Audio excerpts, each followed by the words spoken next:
Hoy vamos a hablar un poco sobre el anarquismo en Argentina.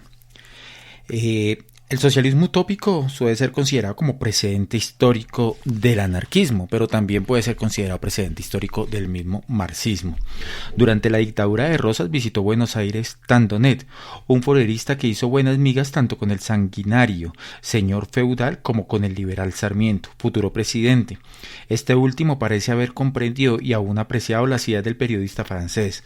El primero debió considerarlas sin duda como mero delirio, según diría su plumífero De Angelis. Antes, Saint-Simon, Leroux y otros socialistas utópicos habían influido en la generación del 37 y en Esteban Echevarría, que los menciona en su Dogma Socialista. En La Moda, seminario dirigido por Juan Bautista Alberdi y Juan María Gutiérrez, encuentran referencia a ellos e inclusive se utiliza por primera vez en el Río de la Plata el término socialista, entendido como tendencia a la sociabilidad y el humanitarismo.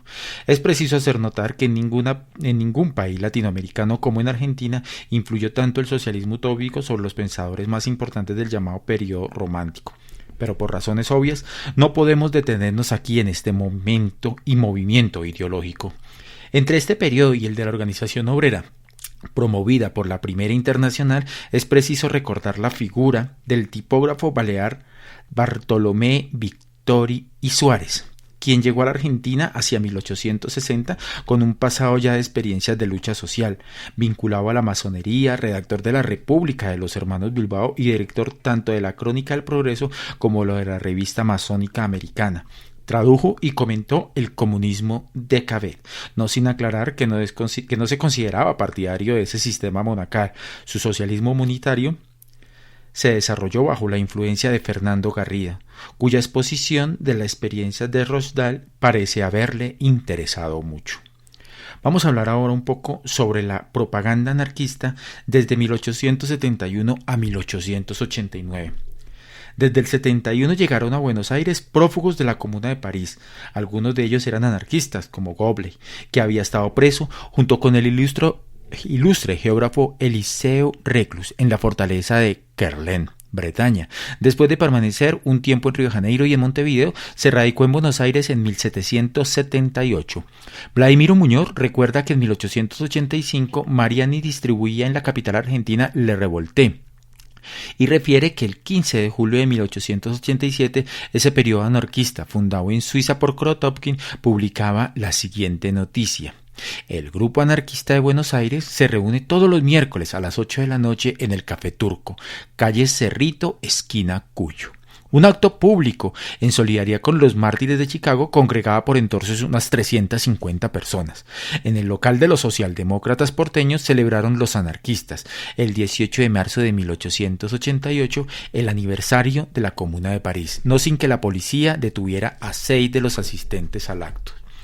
Libros y folletos anarquistas llegaban a Buenos Aires con frecuencia desde España, Italia, Francia y otros países, ya en aquellos años. El belga Émile Pieter recibió, por ejemplo, un paquete con 12 ejemplares de Paroles de un Revolté de Kropotkin. En 1889, el mismo Pieter fue portador de una suma de dinero enviada por un grupo de anarquistas chilenos para ayudar al ya famoso paladín libertario de Le Revolté. Por otra parte, los primeros grupos locales iniciaban su propia propaganda escrita. El campitero catarán Juan Vila traducía por entonces en Buenos Aires la conquista del pan de Kropotkin.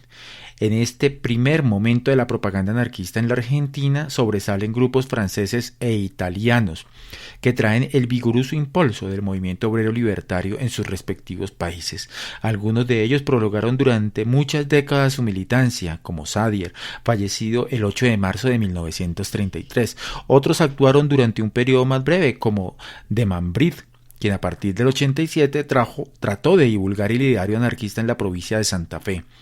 A veces los anarquistas italianos, originarios de un mismo pueblo, de una misma región, constituían grupos que, con espíritu misionero, se adentraban en el territorio nacional y se asentaban en un centro agrícola o fabril para propagar allí la buena nueva del socialismo libertario.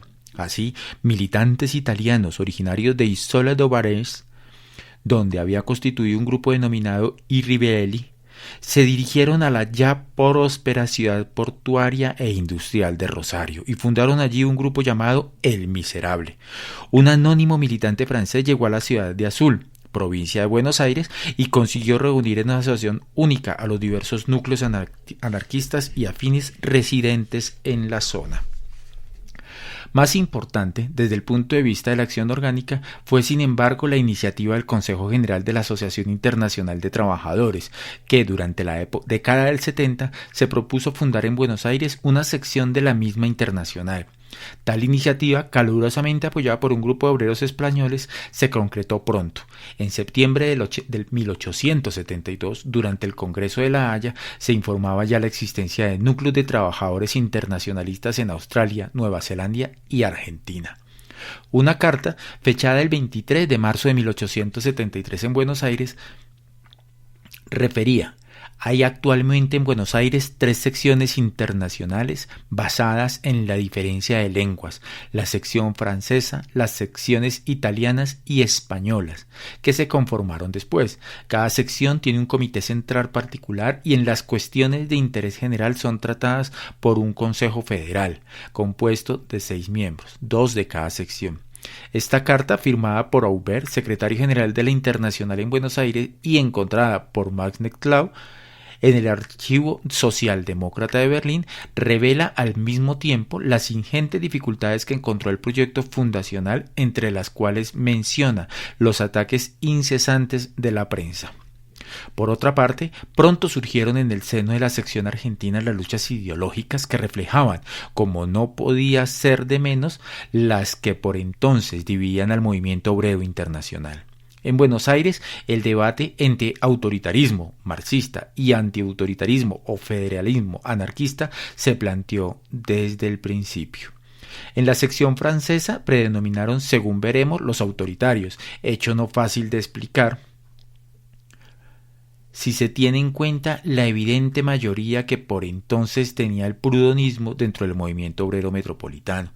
En la Italia y la española, por el contrario, las ideas vacunistas concitaron siempre la adhesión de la mayoría. Sin embargo, la minoría autoritaria logró en un momento imponer la tónica ideológica de la sección argentina.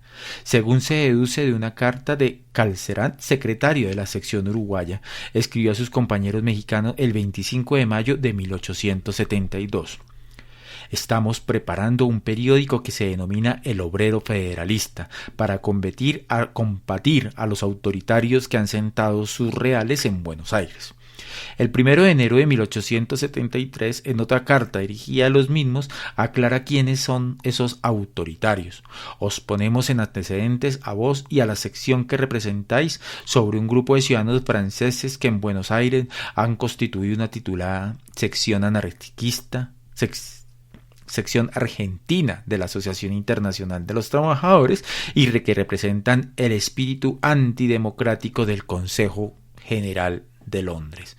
Parece, pues, que los miembros de la sección francesa, sin duda al menos numerosa de las tres, respondían a la política de Marx y sus aliados. Tal vez fueron ellos mismos marxistas, pero puesto que el marxismo apenas si existía en Francia en esta época, cabe suponer que eran más bien blanquistas, aliados a los marxistas en el Congreso de la Internacional. En todo caso, los antiautoritarios vacunistas predominan claramente a partir de 1876. En un artículo aparecido en el Almanaque Socialista de la Vanguardia, 1898, relata José Ingenieros cómo en aquel año se fundó un centro de propaganda obrera vacunista, con el objeto casi exclusivo de combatir a los marxistas. A principios de 1876 apareció en Buenos Aires El Descamisado, considerado por algunos como el primer periódico anarquista argentino. Sabemos que Max Nettlau, que era bastante primitivo en su concepción de las ideas, lo cual quiere decir un tanto vago y confuso, tal vez por esto su prédica, o por lo menos su título, encontró eco con la prensa peronista 70 años más tarde. A comienzos de la década de los 80, el incipiente movimiento anarquista argentino perdió fuerza y hasta pareció extinguirse enteramente. No tardó, sin embargo, en recuperarse con creces, gracias a la ingente inmigración europea que por entonces inundó Buenos Aires y muchas regiones del interior. De 1880 a 1914 afluyeron aluviones masivos de inmigrantes a la Argentina que dejaron un saldo total de inmigración neta de 3.034.000 almas y fueron un factor importante que causó un crecimiento impresionante en la población de un número de 2.492.000 habitantes en el 1880 a 7.855.000 en 1904. El resultado directo de esta inmigración masiva fue en 1914 un tercio de la población del país estaba formada por extranjeros, gente llegada poco tiempo antes y el porcentaje de inmigrantes con respecto a la población nativa era la más alta del mundo. Este insólito fenómeno demográfico resultó decisivo para la historia del anarquismo y del movimiento obrero en la Argentina, porque el principal alimento de uno y otro, como bien decía Santillán, vino en especial de la inmigración, con la cual entraban en el país numerosos internacionalistas perseguidos en Europa que sabían aprovechar la dureza de la lucha por la vida en las masas populares. Es preciso recordar la actividad de algunos de aquellos internacionalistas. En 1880 llegó a Buenos Aires Héctor Mattei, militante italiano que a partir del 87 publicó el semanario anarcocomunista en la línea ideológica de Malatesta, el socialista, órgano de los trabajadores. En junio de 1884, según relata el propio Mattei, un grupo de obreros italianos, entre los cuales menciona a Mariano Garbaccio, panadero, Washington Marzorati, grabador, y Miguel Fassi, ebanista, fundó un círculo comunista anarquista, cuyo propósito era la discusión pública de la cuestión social, así como la propaganda a través de la distribución gratuita de la prensa anarquista llegada de Europa. Coincidiendo básicamente con ellos, aunque a veces más inclinó al colectivismo de Bakunin que al comunismo de Kropotkin y Malatesta, entraron en las lides de la propaganda algunos inmigrantes españoles, entre los cuales cabe recordar a Francisco Morales y Feliciano Rey. La prensa anarquista autóctona comenzó a crecer y a cobrar rigor. Entre el 2 de mayo y el 28 de septiembre de 1884 se publicó en Buenos Aires La Lucha Obrera. En febrero de 1885, para evitar un nuevo encarcelamiento, huye de Italia en un episodio rocambolesco dentro de un cajón que contenía presuntamente máquinas de coser, el ya famoso revolucionario Enrique Malatesta. Su destino es Buenos Aires. El mencionado Mattei escribe en La Protesta el 1 de septiembre de 1909. La propaganda del comunismo y de la anarquía fue más intensa cuando, después de 2 o 3 meses de la llegada a Buenos Aires, del camarada Malatesta se constituyó un gran entusiasmo en círculo de estudios sociales. Citó en la calle Bartolomé Mitre 1375, en el cual este y otros camaradas dieron las primeras conferencias públicas comunistas anarquistas, publicándose entonces en italiano La Cuestión Social. En los años sucesivos se constituyeron otros círculos y clubes comunistas anarquistas, algunos de estudios sociales y otros. Enrico Malatesta cooperó con otros camaradas anarquistas en el año 87 para la organización definitiva de la Sociedad Cosmopolita de Obreros Panaderos, con conferencias en las reuniones de estos. En 1886 emprendió Malatesta una aventura digna de ser narrada por su compatriota Salgari, la búsqueda de oro en los vastos desiertos patagónicos, apenas arrebatados a las tribus indígenas por el ejército argentino unos años antes. Su propósito era reunir fondos para promover la propaganda libertaria y ayudar a las organizaciones obreras en su actividad revolucionaria. Con 4 compañeros se instaló en una cabaña sobre Cabo Vírgenes, una compañía comercial provista de instrumentos y suficientes víveres. Se les había adelantado. Subsistieron algunas semanas comiendo nutrias marinas y volvieron a Buenos Aires con las manos vacías.